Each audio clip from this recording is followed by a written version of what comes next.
Who would win in a punch-up between Winston Peters and Rarwiri? Who would win in a punch-up? Let's find out, eh?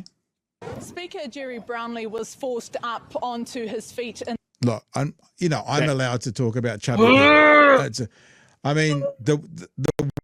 wording for that was forced up onto his seat. Does make it sound like it's a stretch, like an incredible amount of effort. In the debating chamber today to tell New Zealand First Leader Winston Peters and Te Pāti Māori co-leader Rarwiri Waititi to take an argument outside. Now, both men say the other was challenging them to a fight. He did it. Winston He did it. told media later that Rarwiri Waititi would be limping away from such a fight and wouldn't last 5 minutes. And Rarwiri Waititi responded saying he'd like to test that theory out with Mr Peters. Now, all of this erupted after a question in the House from Labour's Willow Jean Prime to the Education Minister in relation to a Māori language teaching course.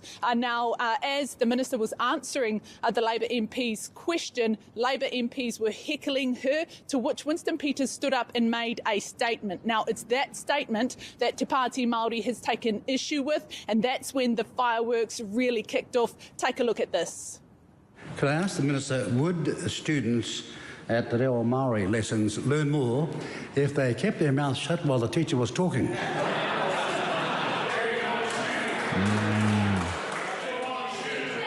at them down the front, Debbie and Rarwiri. House will come back to order, I think. Yeah, good, excellent. Go and have an argument outside. We'll be quiet in here. Just a moment.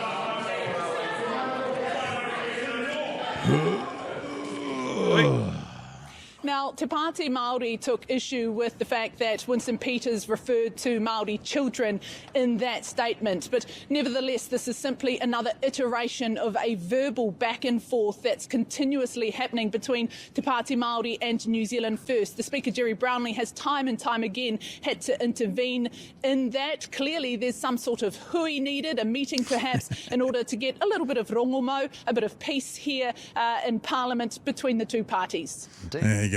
I mean, much like Mr. Arvid says, my money is on Rarwiri as well.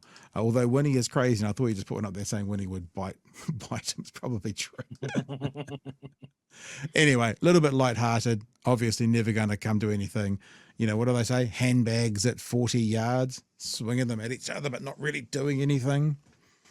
Look, the government coffers are empty because they've given tax cuts to landlords. So maybe if they sell tickets to a charity boxing match, they could fund some much needed infrastructure. Yeah, sounds good. Probably, what are they called? The guys that always do the fights, the pay-per-view? Dukin Sports or something? Can't remember. I reckon that Winnie would just disappear in a cloud of smoke. Lovely tobacco-flavoured smoke. Can we get Julianne Genter to be the ref? Asks Kiwi Bird.